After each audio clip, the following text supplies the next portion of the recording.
नमस्कार दोस्तों, मैं आज लेकर आया हूँ हिंदी विषय का एक महत्वपूर्ण टॉपिक काव्य।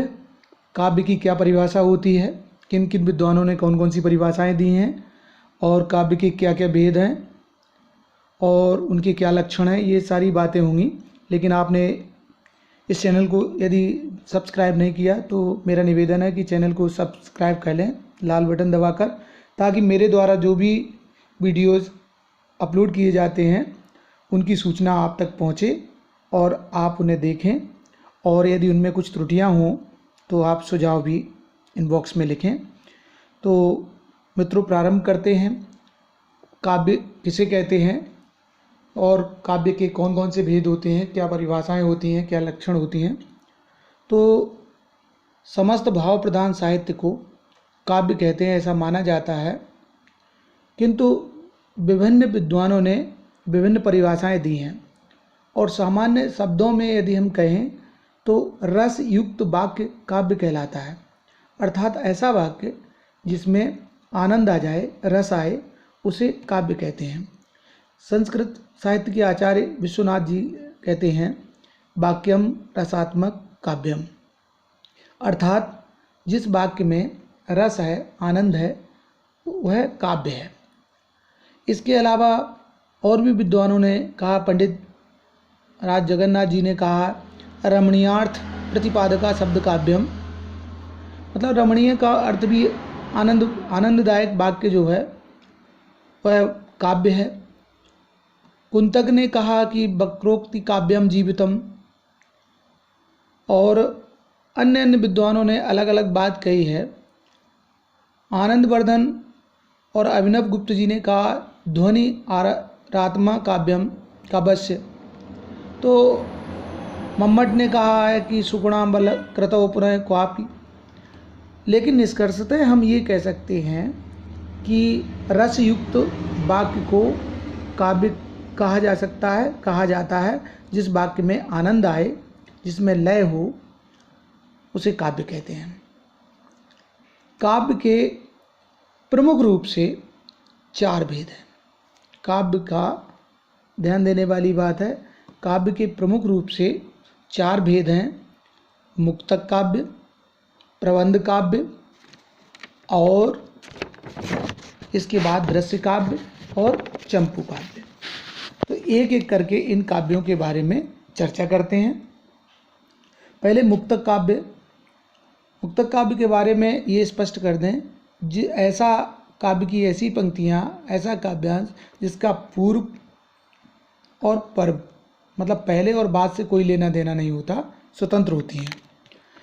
गीत, कविता, दोहा और पद तथा आधुनिक चतुष्पदी और मुक्त छंद मुक्तक काव्य कहलाते हैं। ये श्रेणियाँ हैं मुक्तक काव्य की। मुक्तक काव्य का तात्पर्य है कि बिना पूर्वापर संबंध के वह पद्य अथवा छंद अपने आप में पूर्ण और स्वतंत्र भाव लिए होता है, जिसके पढ़ने मात्र से उसका भाव समझ में आ जाता है। जैसे बिहारी दास जी के दोहे हैं, बिहारी सतसई के या कबीरदास जी के दोहे हैं, ये इसी तरह के हैं। सूरदास जी और बीराबाई आदि कवियों के गेय पद भी इसी श्रेणी के हैं। तो ये कहलाते हैं मुक्तक पद्य काव्य। फिर आता है प्रबंध काव्य। प्रबंध काव्य वह काव्य रचना होती है जिसमें कोई एक कथा अद्योपांत, मतलब प्रारंभ से लेकर अंत तक क्रमबद्ध रूप से गठित होती है और उसमें कहीं भी कथा का तारतम्य नहीं टूटता, वरन उस कथा को मजबूती देने के लिए या कथा को पुष्टि देने के लिए उसमें अंतर कथाएँ भी हो सकती हैं, अन्य कथाएँ भी चलती हैं, प्रासंगिक कथाएँ भी चलती हैं। प्रबंध काव्य विस्तृत होता है, उसमें जीवन की बहुत सारी झांकियाँ रहती हैं। और प्रबंध काव्य के भी 2 भेद होते हैं, महाकाव्य और खंड काव्य। इन पर चर्चा आगे करेंगे, लेकिन इससे पहले काव्य के जो प्रमुख भेद हैं उनमें तीसरा भेद है दृश्य काव्य। दृश्य काव्य के अंतर्गत नाटक और प्रहसन इत्यादि आते हैं, जिनका अभिनय रंगमंच पर पात्रों के द्वारा किया जाता है। इसमें गद्य के संवाद, जिन्हें अंग्रेजी में डायलॉग कहते हैं, के अतिरिक्त कई जगह पर गेय, गीत और छंद और प्रसंग अनुसार नृत्य की भी योजना रहती है। दृश्य काव्य के अंतर्गत अधिक रमणीयता होती है। यद्यपि लिखने में वो गद्य जैसे होते हैं, लेकिन उनमें आनंद घुला होता है, और नाटक इसी श्रेणी में जिन नाटकों का मंचन किया जाता है।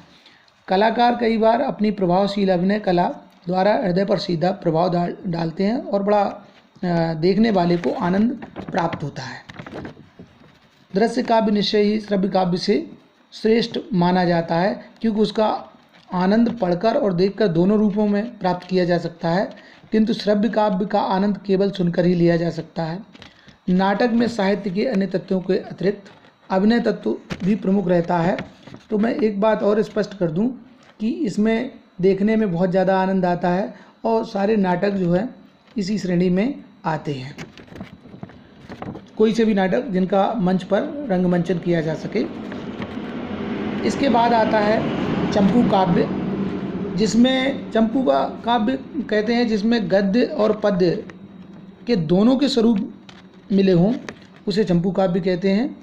इसका प्रचलन संस्कृत साहित्य में था, हिंदी में भी कहीं कहीं देखने को मिलता है। राष्ट्रकवि मैथिली शरण गुप्त की एक रचना है जिसका नाम है सिद्धराज। सिद्धराज हिंदी साहित्य का प्रसिद्ध चंपू काव्य है। इस तरह से जो काव्य के 4 प्रमुख भेद थे उनके बारे में हमने चर्चा की। अब जो प्रबंध काव्य है उसके भेद, क्योंकि प्रबंध काव्य का विस्तृत अध्ययन करना है हमें, और वो विस्तृत अध्ययन करना है महाकाव्य और खंड काव्य के संदर्भ में। तो प्रबंध काव्य के बारे में हमारी बात हो चुकी कि प्रबंध काव्य वह रचना होती है जिसमें कोई एक कथा प्रारंभ से लेकर अंत तक चलती है, और उसका जो मूल कथा है उसका तारतम्य ना टूटे ऐसा ध्यान रखा जाता है, और उसके बीच में अंतर कथाएँ भी चलती हैं। ये सारी चीज़ें हो गई। लेकिन प्रबंध काव्य के जो प्रमुख 2 भेद हैं वो है महाकाव्य और खंड काव्य। और महाकाव्य के क्या गुण होते हैं, क्या किसे कहते हैं महाकाव्य, ये हमें पता रहना चाहिए। महाकाव्य जो है विस्तृत कलेवर लिए होता है, और महाकाव्य सर्गबद्ध और सप्रबंध रचना है, और इसमें कम से कम 8 सर्ग होते हैं। और हिंदी साहित्य में रामचरितमानस तुलसीदास जी का महाकाव्य प्रसिद्ध महाकाव्य, बल्कि सबसे लोकप्रिय महाकाव्य अवधी भाषा का। इसके अलावा मलिक मोहम्मद जायसी का पद्मावत बड़ा प्रसिद्ध महाकाव्य है। जयशंकर प्रसाद जी का कामायनी प्रसिद्ध महाकाव्य है। तो इसी तरह जो खंड काव्य है, खंड काव्य में भी जैसे देखें कि जीवन के एक अंश का, जीवन की एक घटना का पूरी तरह उस घटना का वर्णन होता है, और इस तरह के बहुत सारे खंड काव्य लिखे गए।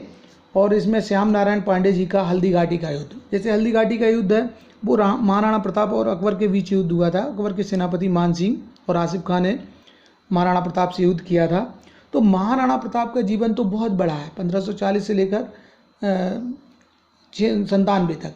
लेकिन महाराणा प्रताप के जीवन में जो हल्दी घाटी का युद्ध हुआ है वह एक बहुत महत्वपूर्ण घटना है, उसका वर्णन इस खंड काव्य में श्याम नारायण पांडे जी ने किया है। इसी तरह श्री कृष्ण का जीवन तो प्रारंभ होता है जन्म से लेकर अंत तक, लेकिन उसमें एक घटना है उनके मित्र सुदामा जी के और उनकी मित्रता के बारे में।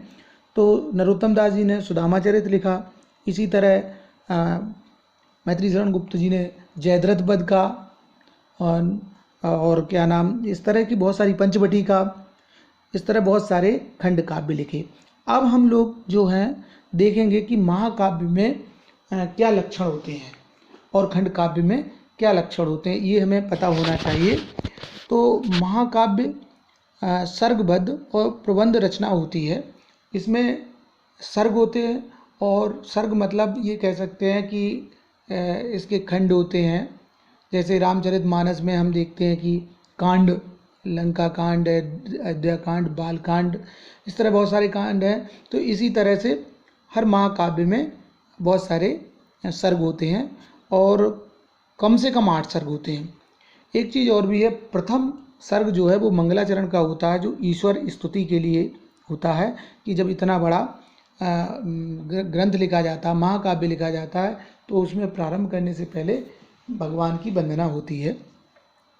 नायक जो है वो धीरोदत्त मतलब श्रेष्ठ कुलीन होगा या कोई देवता इत्यादि होगा, जैसे रामचरितमानस में आपने देखा, या इधर आ जाइए पद्मावत का जो पद्मिनी का रानी पद्मिनी का पति है वो कुलीन राजवंश से है। तो इस तरह से कोई न कोई जो नायक है वो श्रेष्ठ कुल से होता है, धीरोदत्त नायक होता है, कथानक ऐतिहासिक होता है या फिर बहुत सज्जन चरित्र से जुड़ा हुआ हो। इसमें जो शांत, वीर अथवा श्रृंगार, ये 3 रस जो महत्वपूर्ण है ये तो होना ही होना चाहिए। इसके अलावा भी नवरस का परिपाक होता है। महाकाव्य में ऐसा माना जाता है नवरस होते हैं और देश काल और वातावरण का चित्रण होता है। तो इस तरह से महाकाव्य एक बड़ी रचना होती है जिसमें संपूर्ण जीवन की झांकी प्रस्तुत करने का प्रयास किया जाता है कवि के द्वारा। और इस तरह से महाकाव्य कहते हैं ना कि जन्म से लेकर अंत तक, चाहे वो रामचरितमानस का हम अध्ययन करें, चाहे रानी पद्मिनी पर पद्मावत का अध्ययन करें, या कामायनी जयशंकर प्रसाद जी का प्रसिद्ध महाकाव्य कामायनी का अध्ययन करें, या अन्य भी बहुत सारे, कुरुक्षेत्र भी इसी श्रेणी में आता है। कुरुक्षेत्र के बारे में कुछ लोग कहते हैं कि ये खंड काव्य भी है, लेकिन महाकाव्य जीवन के संपूर्ण जीवन वृत्त का वर्णन करता है और इसमें बहुत सारे अलंकार, बहुत सारे रसों का परिपाक भी होता है। इसके बाद आता है खंड काव्य। खंड काव्य के बारे में पहले ही बात कर चुके हैं हम लोग, और वो खंड काव्य जो है ना, खंड काव्य में नायक के जीवन की किसी एक घटना अथवा हृदय स्पर्शी अंश का पूर्णता के साथ अंकन किया जाता है। और आचार्य विश्वनाथ ने कहा भी है, खंड काव्य महाकाव्य के एक देश या अंश का अनुसरण करने वाला होता है। खंड काव्य महाकाव्य का खंड मात्र नहीं है। खंड काव्य में जिंदगी का खंडित अथवा बिखरा रूप भी चित्रित नहीं किया जाता। जितना भी भाग किया जाता है वो महत्वपूर्ण भाग किया जाता है। आपको पता हो, श्याम नारायण पांडे जी का हल्दी घाटी का युद्ध, नरोत्तम दास जी का सुदामा चरित, राम नरेश त्रिपाठी जी का पथिक, मैथिली शरण गुप्त जी का पंचवटी, ये प्रसिद्ध खंड काव्य हैं। और इनकी जो विशेषताएं हैं वो यही है, खंड काव्य में किसी एक घटना का, जीवन के एक अंश का चित्रण होता है। जीवन के एक अंश का चित्रण होता है। और खंड काव्य में युग जीवन का एकाधिक रूप प्रस्तुत किया जाता है। पूरे जीवन का एक या एक से अधिक जीवन का प्रयोग किया जा सकता है, लेकिन एक ही घटना का वर्णन होता है मुख्य रूप से। खंड काव्यों में सर्गों की संख्या नियत नहीं होती है। एक सर्ग का भी खंड काव्य हो सकता है, 2 का भी हो सकता है, 3 का भी हो सकता है। जिस तरह से महाकाव्य की शर्त है वो शर्त इसमें लागू नहीं होती है।